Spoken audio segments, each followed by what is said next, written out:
bang magtanong ng konting mga questions na? Ano sa tingin niyo ang rason kung bakit patuloy na tumataas ang temperatura due to global warming? Ano ang nararamdaman mo sa resulta ng eleksyon? Kailan po ata ng tubig? Nanginginig ako.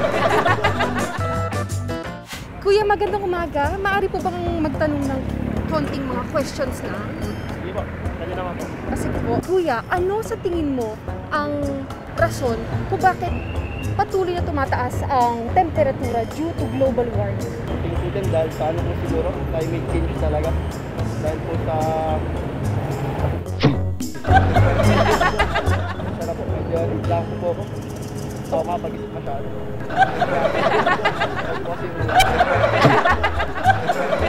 Kasi parang ang daming mga news na after elections magla-lockdown daw ulit eh. Fake news. Kaya ano sa tingin niyo ang rason kung bakit patuloy na tumataas ang temperatura? Climate change. Climate change. Ano na kasi masyadong polluted dito sa... At ano nararamdaman mo sa resulta ng election? Okay naman siya kasi malinaw naman na sa mga TV, sa mga social media na talagang okay yung pagboto ngayon. Dahil po nag-face-to-face classes na ngayon since level 1, sa tingin niyo po ba ay safe ba to sa mga estudyante na nag-face-to-face na sila? Feeling ko naman sa mga estudyante, safe naman yung face-to-face dahil kompleto naman sila sa bakuna. Sa tingin niyo po ba ay magla-lockdown ulit? Siguro po hindi ko po sure na magla-lockdown. Kasi po hindi naman pumataas ang kaso ngayon eh. Kaya siguro nga po fake news po yung lockdown. Kuya, ano nararamdaman mo ngayon nang nalaman mo yung resulta ng eleksyon? Masaya naman kasi hindi na masyado magulo. Hindi ka tulad dati. Happy ako sa resulta kasi nanalo yung binoto ko. Paano po naapektuhan yung trabaho niyo ngayong pandemic? Anong mahina talaga yung ano ngayon, yung bintahan. Wala pa kasi na... Wait lang ha. Okay lang, ma'am? Okay lang po? Nararamdaman mo ba yung init ngayon? Sobra. Dapat ngayon, hindi pa masyadong mainit eh. Ganito nga. Pero ngayon kasi sobra na. Sobrang init talaga.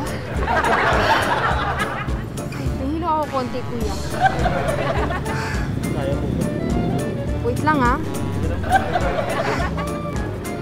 Sorry, wait lang, nahilo ako.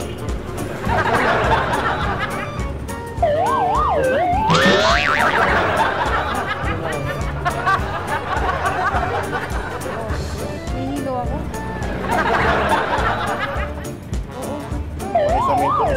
Isamento na. Pasensya na po, ang sakit ng ulo ko.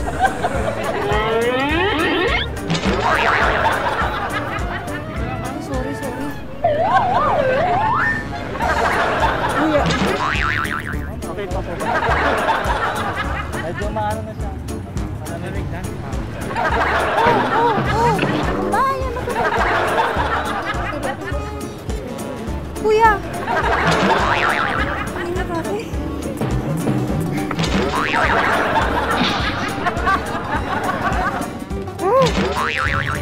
Yan naman tayo.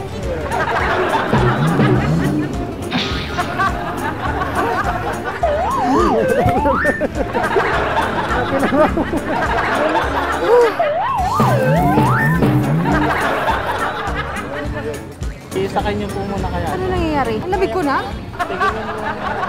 Sino ka, kuya? Kuya, kuya.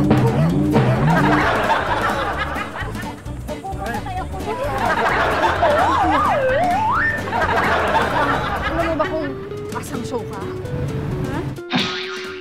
Ate, sa Oh No, It's B.O. Biro Only! Naprank ko kita! Hindi po talaga ako nahihilo. You're making is this true? Baka naman fake ang nose mo. Mga Kanet 25, this is your prank master, Dr. Den, Joey De Leon.